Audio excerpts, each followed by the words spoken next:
வணக்கம். வடலியின் இரவு நேர பிரதான செய்திகள். முதலில் தலைப்புச் செய்திகள். நாட்டில் நிலவும் அரிசி தட்டுப்பாட்டை உடனடியாக நிவர்த்திக்க நடவடிக்கை எடுக்குமாறு ஜனாதிபதி பணிப்பு. முல்லைத்தீவு மாவட்டத்தின் தமிழர்களின் பூர்வீக கிராமங்களான தண்ணீர் முறிப்பு மற்றும் ஆண்டான்குளம் கிராமங்கள் மீள்குடியேற்றப்பட வேண்டும் என பாராளுமன்ற உறுப்பினர் ரவிகரன் தெரிவிப்பு. நாடாளுமன்ற உறுப்பினர் ராமநாதன் அர்ச்சுனாவுக்கு எதிராக யாழ்ப்பாணம் போலீஸ் நிலையத்தில் முறைப்பாடு. தாய்வானின் அருகே சீன போர் கப்பல்கள் பாதுகாப்பினை அதிகரித்த தைபே. தொடர்வன விரிவான செய்திகள். நாட்டில் நிலவும் அரிசி தட்டுப்பாட்டை உடனடியாக நிவர்த்திக்க நடவடிக்கை எடுக்குமாறு ஜனாதிபதி அனுரகுமார திசாநாயக்க அரிசி வர்த்தகர்களுக்கு ஆலோசனை வழங்கியுள்ளார். சந்தையில் அதிகரித்துள்ள அரிசி தட்டுப்பாட்டுக்கான தீர்வு தொடர்பில் ஜனாதிபதி செயலகத்தில் இடம்பெற்ற விசேட சந்திப்பில் அவர் இந்த ஆலோசனையை வழங்கியுள்ளார். அரசாங்கத்தின் தீர்மானத்திற்கு இணங்க முடியாவிடின் அதற்கு எதிராக கடும் நடவடிக்கை எடுக்க நேரிடும் என்றும் ஜனாதிபதி எச்சரித்துள்ளார். சந்தையில் நிலவும் அரிசி தட்டுப்பாட்டிற்கு தீர்வு காண்பதற்காக ஜனாதிபதி அனுரகுமார திசாநாயக்க 2 தடவைகள் அரிசி ஆலை உரிமையாளர்களை சந்தித்து கலந்துரையாடியிருந்தார். எனினும் சந்தையில் அரிசி தட்டுப்பாடு மற்றும் நிர்ணய விலையை விட அதிக விலைக்கு அரிசி விற்பனை செய்யப்படுகின்ற நிலையில் ஜனாதிபதி மீண்டும் ஒருமுறை அரிசி வர்த்தகர்களை சந்தித்து விசேட கலந்துரையாடலை மேற்கொண்டார்.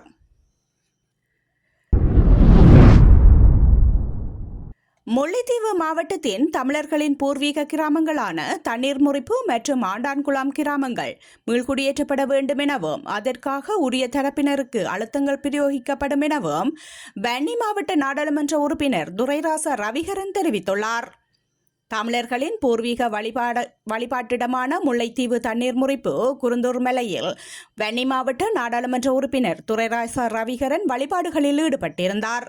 இதன்போது தண்ணீர் முறிப்பு கிராமத்தை பூர்வீகமாக கொண்ட மக்கள் சிலருடன் கலந்துரையாடும் போதே அவர் இதனை தெரிவித்துள்ளார். கடந்த 1984ஆம் ஆண்டு ஆண்டான்குளம் மற்றும் தண்ணீர் முறிப்பில் பூர்வீகமாக வாழ்ந்து வந்த தமிழ் மக்கள் இராணுவ கெடுபிடிகள் காரணமாக அங்கிருந்து இடம்பெயர்ந்துள்ளனர். இந்த நிலையில் குறித்த ஆண்டான்குளம் மற்றும் தண்ணீர் முறிப்பு பகுதிகளை சேர்ந்த மக்கள் தமது இடங்களிலிருந்து இடம்பெயர்ந்து 40 வருடங்களாகியும் இதுவரை மீள குடியமர்த்த நடவடிக்கை மேற்கொள்ளப்படவில்லை. இந்த நிலையிலேயே நாடாளுமன்ற உறுப்பினர் ரவிகரன் குறித்த பகுதிகளை சேர்ந்த மக்களை மீள்குடி அமர்த்துவதற்கு உரிய தரப்பினருக்கு அழுத்தங்கள் பிரயோகிக்கப்படும் என தெரிவித்துள்ளார். மேலும் குருந்தூர் மேலை வழிபாடுகளை தொடர்ந்து தொல்லியல் திணைக்களத்தின் இடையூறால் நிறுத்தி வைக்கப்பட்டுள்ள குருந்தூர் குளத்தின் அபிவிருத்தி வேலைகள் தொடர்பிலும் நாடாளுமன்ற உறுப்பினர் அவதானம் செலுத்தியிருந்தமை குறிப்பிடத்தக்கது.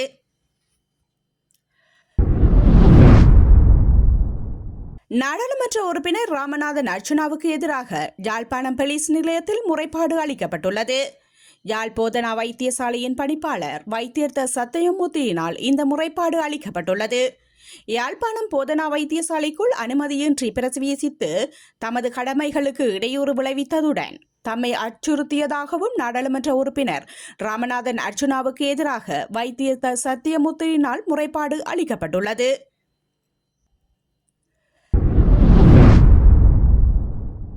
லங்கா சதோசா ஊடாக நுகர்வோருக்கு தேங்காய் விற்பனை செய்வதற்காக வாரத்திற்கு 6 முதல் 7 லட்சம் தேங்காய்கள் விநியோகிக்கப்படுவதாக சதோசா தலைவர் சமித்த பெரேரா தெரிவித்துள்ளார்.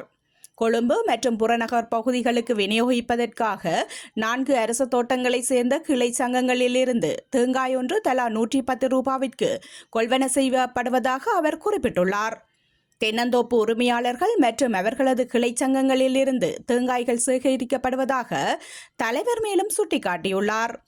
உள்நாட்டு நுகர்வு மற்றும் ஏற்றுமதிக்காக எதிர்பார்க்கப்படும் வருடாந்த தேங்காய் அறுவடை 3 பில்லியனாக உயர்ந்துள்ளதுடன் இந்த வருடம் தேங்காய் அறுவடை சுமார் 30 வீதத்தால் குறைந்துள்ளது.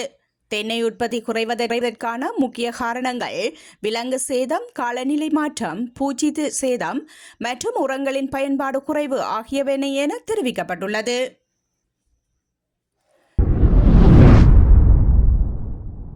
யாழ்ப்பாணம் வட்டுக்கோட்டை போலீஸ் பிரிவுக்குட்பட்ட அராளி பகுதியில் தாயையும் தாயின் 13 வயது மகனையும் கொடூரமாக தாக்கிய நபர் ஒருவர் வட்டுக்கோட்டை போலீசாரினால் இன்றைய தினம் கைது செய்யப்பட்டுள்ளார். பாதிக்கப்பட்ட சிறுவன் வட்டுக்கோட்டை போலீஸ் நிலையத்தில் செய்த முறைப்பாட்டுக்கு அமைவாக இந்த கைது நடவடிக்கை முன்னெடுக்கப்பட்டது. கணவனை பிரிந்த குறித்த தாயும் மகனும் தனியாக வசித்து வந்துள்ளனர். இதன்போது பழைப்பகுதியை சேர்ந்த சந்தேக நபரான அராலி பகுதியில் உள்ள அவரது சகோதரி வீட்டிற்கு வந்திருந்த போது அவருக்கும் பாதிக்கப்பட்ட பெண்ணுக்கும் இடையே தொடர்பு ஏற்பட்ட நிலையில் பாதிக்கப்பட்ட பெண் குறித்த வீட்டில் வசித்து வந்துள்ளார். அங்கு தங்கியிருந்த சில மாதங்களின் பின்னர் அந்த வீட்டினை தனது பெயருக்கு எழுதி தருமாறு கூறி குறித்த பெண் மீதும் குறித்த பெண்ணின் மகனான சிறுவன் மீதும் தாக்குதல் நடத்தி வந்துள்ளார்.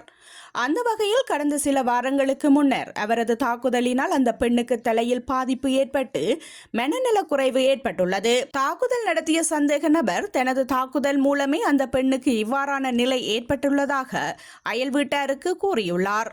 அதன் பின்னர் அந்த பெண் வைத்தியசாலையில் சிகிச்சைக்காக அனுமதிக்கப்பட்டிருந்த வேளை சிறுவன் மீதும் தாக்குதல் நடத்தி சிறுவனை வீட்டை விட்டு துரத்தியுள்ளார். இந்த நிலையில் குறித்த சிறுவன் வட்டுக்கோட்டை போலீஸ் நிலையத்தில் முறைப்பாடு பதிவு செய்த வேளை அந்த சிறுவனை மெல்லாகம் நீதிமன்றத்தில் போலீசார் முற்படுத்தினர். இதன்போது அந்த சிறுவனை சிறுவர் இல்லத்தில் சேர்ப்பிக்குமாறும் சந்தேக நபரை கைது செய்யுமாறும் உத்தரவு பிறப்பிக்கப்பட்டது. அந்த வகையில் பழைப்பகுதியில் தலைமறைவாகியிருந்த குறித்த நபர் மீண்டும் இன்றைய தினம் அராலி பகுதிக்கு வந்திருந்த வேளை வட்டுக்கோட்டை போலீசார் அவரை கைது செய்தனர். அவரிடம் முன்னெடுக்கப்பட்ட ஆரம்பகட்ட விசாரணைகளின் போது அவர் 5க்கும் மேற்பட்ட திருமணங்கள் செய்துள்ளதாக தெரிய வந்துள்ளது. விசாரணைகளின் பின்னர் அவரை மெல்லாகம் நீதிமன்றத்தில் முற்படுத்துவதற்கான நடவடிக்கைகளை போலீசார் மேற்கொண்டு வருகின்றமை குறிப்பிடத்தக்கது. பாடசாலை உபகரணங்களின் விலை அதிகரிப்பு காரணமாக பாடசாலை மாணவர்களும் பல்கலைக்கழக மாணவர்களும் தற்போது பெரும் சிரமத்திற்கு உள்ளதாக இலங்கை ஆசிரியர் சங்கம் சுட்டிக்காட்டியுள்ளது.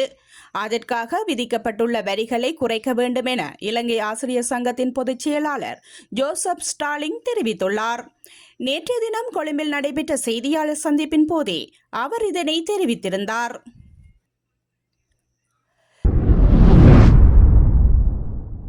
நாட்டில் தற்போது டெங்கு நோயாளர்களின் எண்ணிக்கை அதிகரித்து வருகின்ற நிலையில் டிசம்பர் மாதம் ஆரம்பித்து முதல் வாரத்தில் 858 பேர் அடையாளம் காணப்பட்டுள்ளதாக தேசிய டெங்கு ஒழிப்பு பிரிவு தெரிவித்துள்ளது. இதற்கமைய இவ்வருடம் ஆரம்பித்து காலப்பகுதி வரை 46,385 டெங்கு நோயாளர்கள் பதிவாகியுள்ளதாக தெரிவிக்கப்பட்டுள்ளது. குறிப்பாக மேல் மாகாணத்தில் கொழும்பு, களுத்துறை மற்றும் கம்பஹா மாவட்டங்களில் தற்போது 19,927 நோயாளர்கள் பதிவாகியுள்ளதுடன் அதிகளவான டெங்கு நோயாளர்கள் பதிவாகியுள்ளதும் இம்மாகாணத்திலேயாகும். மேலும் வடமாகாணத்தில் ஜாழ் மாவட்டத்தில் 5,089 நோயாளர்களும், மத்திய மாகாணம் கண்டி மாவட்டத்தில் 4,974 நோயாளர்களும், சப்ரபுக மாகாணம் கேகாலை மற்றும் ரத்னபுரி மாவட்டத்தில் 4,623 நோயாளர்களும் பதிவாகியுள்ளதாக தேசிய டெங்கு ஒழிப்பு பிரிவு தெரிவித்துள்ளது. மேலும் இவ்வருடத்தின் 20 காலப்பகுதிக்குள் 23 டெங்கு மரணங்கள் பதிவாகியுள்ளமை குறிப்பிடத்தக்கது.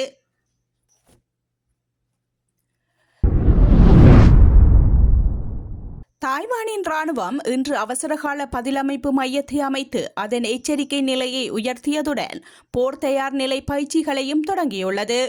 தாய்வான் மற்றும் அதை சுற்றியுள்ள பிராந்தியத்திற்கு அருகிலுள்ள கடல் பகுதியில் சீனா கிட்டத்தட்ட 90 கடற்படை கடலோர காவல்படை கப்பல்களை வைத்திருப்பதாக தைபே பாதுகாப்பு வட்டாரம் ராய்ட்டர் செய்தி சேவையிடம் தெரிவித்துள்ளது. போர்க்கப்பல்களை பொறுத்தவரை வார இறுதியில் அதன் எண்ணிக்கை 8 - 14 அதிகரிக்கப்பட்டுள்ளது. தாய்வானை தனது சொந்த பிரதேசம் என்று கூறி வரும் சீனா தாய்வான் ஜனாதிபதி லால் சிங் தேயின் பசிபிக் பயணத்திற்கு பதிலடியாக மற்றொரு சுற்றுப்பயிற்சியை தொடங்கும் என்று எதிர்பார்க்கப்பட்டது. இந்த நிலையில் சீனாவின் ராணுவ நடவடிக்கைகள் வந்துள்ளன. இன்று திங்கட்கிழமை முதல் புதன்கிழமை வரை ஜெஜியாங் மற்றும் புஜியன் மாகாணங்களுக்கு கிழக்கே 7 தடை செய்யப்பட்ட வான்வெளி மண்டலங்களை சீனா அறிவித்துள்ளது. சர்வதேச விதிகளின்படி ஏனைய விமானங்கள் கட்டுப்பாட்டாளர்களின் அனுமதியுடன் அவற்றை கடந்து செல்ல முடியும் என்று தாய்வான் கூறியுள்ளது. இந்த கருத்துக்களான ராய்ட்டரின் கோரிக்கைக்கு சீனாவின் பாதுகாப்பு அமைச்சகம் உடனடியாக பதிலளிக்கவில்லை என்றும் கூறப்படுகின்றது. இதனிடையே தாய்வானின் ராணுவம் அதன் போரில் தயார் நிலை பயிற்சிகளை மூலோபாய இடங்களில் செயல்படுத்தியதாகவும் அதன் கடற்படை மற்றும் கடலோர பாதுகாப்பு படகுகள் சீன ராணுவ நடவடிக்கைகளை உன்னிப்பாக தீவிரமாக கண்காணித்து வருவதாகவும்